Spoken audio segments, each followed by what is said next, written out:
Doctor صاحبہ آپ سے آغاز کریں گے. پرائم منسٹر کی گفتگو آپ نے سنی, یہ ترجیحات آپ کو کتنی درست نظر آتی ہیں؟ ابھی وہ ویسے اس کی ضرورت پر زور دے رہے ہیں, اس حوالے سے بجٹ میں کیا ہوگا یہ تو معلوم نہیں, لیکن وہ کہتے ہیں کہ جی ڈی پی گروتھ کے لیے بہتر انسینٹیوز دینے ہوں گے, غیر معمولی اقدامات کرنے ہوں گے. کیا اگر بنیادی طور پر آپ بتا سکیں کہ بزنس کاؤنسل کے کیا تجاویز تھیں, اور پھر بعد میں ہم اس پہ پوائنٹ بائی پوائنٹ آپ سے بات کریں گے. Thank you ابسا. بجٹ جو ہے وہ ایک اکاؤنٹنگ ایکسرسائز نہیں ہوتی, وہ ایک اکنامک ویژن ہوتا ہے انڈر فسکل سٹریس.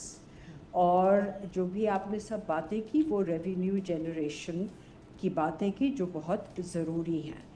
میری نظر میں جیسے بزنس کا ایک گورننس اور گروتھ ماڈل ہوتا ہے, اسی طرح پاکستان کا بھی ایک گورننس اور گروتھ ماڈل کی ضرورت ہے.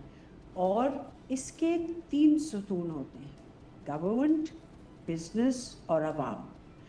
جہاں تک گورنمنٹ کا تعلق ہے, ان کا کام یہ ہے کہ وہ ایک انیبلنگ انوائرمنٹ پرووائڈ کریں بزنس کے لیے, جس میں بزنسز جو ہیں وہ فلرش کریں.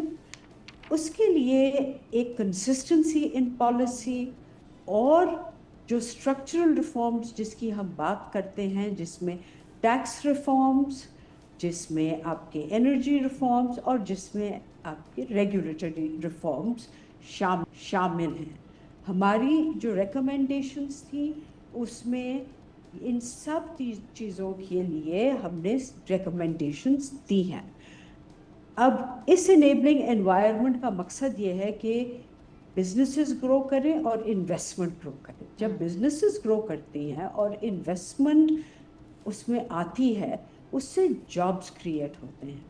جابز کریٹ ہوتے ہیں, اس سے آپ کی انکم انکریز ہوتی ہے. جو ابھی آپ دیکھ رہے ہیں سیلریڈ کلاس پہ کتنا پریشر ہے. انکم سے انکریز ہوتی ہیں, اس سے ڈسپوزیبل انکم بڑھتی ہے. وہ disposable income education, health, nutrition میں لگا سکتے ہیں. یہ جو ہیں یہ تینوں ستون ہیں جو کہ ریونیو جنریشن کو انکریج کرتی ہیں اور ریونیو جنریشن کرتی ہیں. جہاں تک اسپیسیفک پروپوزلز کی بات ہے, ٹیکس ریفارم کے سلسلے میں جو سب سے امپورٹنٹ چیز ہے وہ یہ ہے کہ براڈننگ آف ٹیکس بیس کی ضرورت ہے.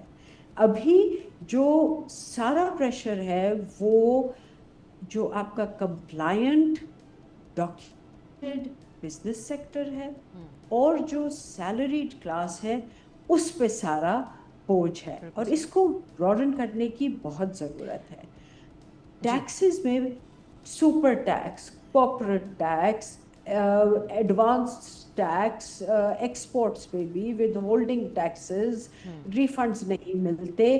ان سب کی وجہ سے ورکنگ کیپٹلز ریڈیوس ہوتے ہیں اور انویسٹمنٹ کے لیے پھر آپ کو گنجائش ہی نہیں رہتی ہے. اور اسی طرح انرجی, جہاں تک بات ہے انرجی ریفارمز, جب تک ہماری انرجی کمپیٹیٹو نہیں ہوگی, ایکسپورٹ اور مینوفیکچرنگ کے لیے مشکلات چلتی رہیں گی. ٹھیک ہے. اور انفورسمنٹ کے حوالے سے بھی آپ لوگوں نے بات کی ہوئی ہے, اس پہ میں دوبارہ آپ سے بات کروں گی, جس میں ذکر ہے کہ انفورس تو کیا جائے ٹیکسز کے حوالے سے, لیکن اس میں ہراسمنٹ کا عنصر شامل نہ ہو. تو کیا یہاں پر خامیاں دیکھنے میں آتی ہیں, اس پہ ہم بات کریں گے. ابھی جاوید بلوانی صاحب, آپ لوگوں کے کیا توقعات ہیں اس بجٹ سے؟ ہر بار ہم بات کرتے ہیں بزنس فرینڈلی ماحول بنانے کی, ایز آف ڈوئنگ بزنس, بہت ساری باتیں تو کی جاتی ہیں, لیکن کہاں کمی رہ گئی جس کو اب پورا کرنا چاہیے حکومت کو؟ بسم اللہ الرحمن الرحیم. دیکھیں, حکومت کو نمبر 1 تو ڈیفیسٹ بجٹ کبھی بھی نہیں دینا چاہیے. آپ ڈیفیسٹ بجٹ جب دیں جب آپ نے کہیں سے بوروئنگ کرنی ہے, اور بوروئنگ کا پرپز یہ ہونا چاہیے کہ کوئی ملک میں ڈیولپمنٹ کا کام ہو, اور ایسا ڈیولپمنٹ کا کام ہو جس سے ملک کے اندر انڈسٹری لگے, جس سے ملک کے اندر انرجی کی کاسٹ کم ہو, جس سے ملک کے اندر امپلائمنٹ ہو. ہماری بدقسمتی یہ ہے کہ ہم جو بوروئنگ کرتے ہیں اور ڈیفیسٹ بجٹ جو ہمارا ہوتا ہے وہ ہمارے ایکسپنسز جو ہیں اتنے زیادہ ہیں, اس کے لیے ڈیفیسٹ. میں ایک چھوٹی سی بات ہمیشہ کرتا ہوں کہ ایک غریب گھر کی عورت ہوتی ہے جو ہاؤس وائف ہوتی ہے, اور ایک امیر گھر کی ہاؤس وائف ہوتی ہے. اس کو جب ان کے خاوند یا پیسے دیتے ہیں تو پاکٹ منی یا گھر کے ایکسپینس کے لیے, تو وہ ہمیشہ اپنا بجٹ ایسا بناتی ہیں کہ وہ بجٹ سرپلس ہو اور وہ 2 پیسے اس میں سے بچاتی ہے. اس میں کوئی 40,000 کی تنخواہ والے کی گھر کی وائف بھی ہو, چاہے 40 لاکھ کی تنخواہ کی یا کمانے والے کی وائف. تو آپ ڈیفیسٹ بجٹ بنانے کا مقصد ایک ہی ہونا چاہیے کہ آپ نے کچھ ایسا کام کرنا ہے جس سے آپ کی یہاں انڈسٹری لگے.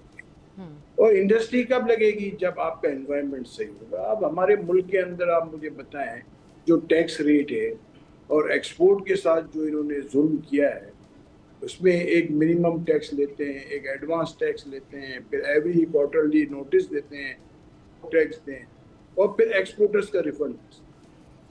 آپ مجھے یہ پھر سپر ٹیکس. اب سپر ٹیکس تو اتنا خراب یہ انہوں نے بنایا ہے, اس کا مقصد یہ کہ جس نے پرفارم کیا ہے اچھا تو اس کو آپ سپر ٹیکس لگا رہے ہو. اس کا مطلب ہے کہ آپ لوگوں کو میسج دے رہے ہو کہ آپ اچھا پرفارم نہ کریں ورنہ آپ پہ سپر ٹیکس دیں. اور پھر آپ مجھے یہ بتائیں کہ ٹیکس ریٹ آپ کا آپ کے ریجنل کمپیٹیٹیو کنٹریز میں سب سے زیادہ, آپ انرجی کا ریٹ ریجنل کمپیٹیٹیو کنٹریز میں سب سے زیادہ, آپ کا interest rate regional competitive country میں سب سے زیادہ, آپ کا انفراسٹرکچر سب سے خراب. آپ کو سیمیٹینیسلی سب چیزوں کو صحیح کرنا پڑے. اور انڈسٹری دیکھو نا, انڈسٹری جب لگتی ہے یا انڈسٹری کا پہیہ جب چلتا ہے, اب میں سپر ٹیکس دوں گا تو گورنمنٹ خرچ کرے گی. اگر میں سپر ٹیکس نہیں دوں گا تو کہاں لگاؤں گا؟ میں اپنی انڈسٹری میں لگاؤں گا. انڈسٹری میں اگر میں ایکسپورٹر ہوں تو اپنا ایکسپورٹ بڑھاؤں گا. اگر امپورٹ سبسٹیٹیوٹ انڈسٹریز ہے تو اس کی پروڈکشن بڑھاؤں گا. جب اس کی پروڈکشن بڑھے گی, جب انڈسٹریز کا پہیہ چلتا ہے تو اس کا بایو پروڈکٹ کیا ہے؟ اس کا بایو پروڈکٹ ٹیکس ہے, اور اس کا ساتھ امپلائمنٹ جنریٹ ہوگی. آپ فورن ایکسچینج کمائیں گے, آپ فورن ایکسچینج بچائیں گے. تو آپ کا سب سے بڑا مسئلہ جو اس وقت کیپیسٹی پیمنٹ, وہ بھی آپ جب انڈسٹری زیادہ لگے گی, انڈسٹری زیادہ چلے گی تو آپ کی کیپیسٹی پیمنٹ کم. اب آپ مجھے بتائیں کیپیسٹی پیمنٹ کے 17 روپے ہم دیتے ہیں, 3 روپے جو سرکولر ڈیپس کے لیے ٹیکس کیے وہ دیتے ہیں. پھر B3 کے جو کنزیومر ہیں وہ ہر مہینے 2.25 ارب روپے کی کراس سبسڈی دیتے ہیں B1 اور B2 کو.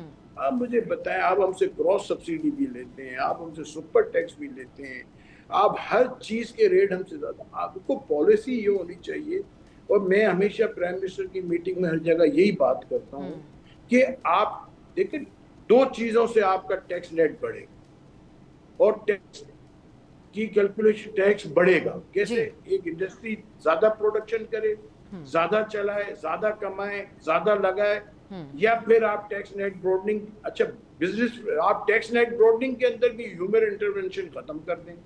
ہم نے فاسٹر کا سسٹم بنایا تھا ایکسپورٹرز کے, آج الحمدللہ سکسیسفل چل رہا ہے. ہم نے گورنمنٹ نے ابھی اس بار بہت اچھا کام کیا, فیس لیس کسٹم کا سسٹم بنایا, وہ بھی الحمدللہ بہت اچھا. سبسکرائب کریں اور بیل دبائیں تاکہ کوئی خبر رہ نہ جائے.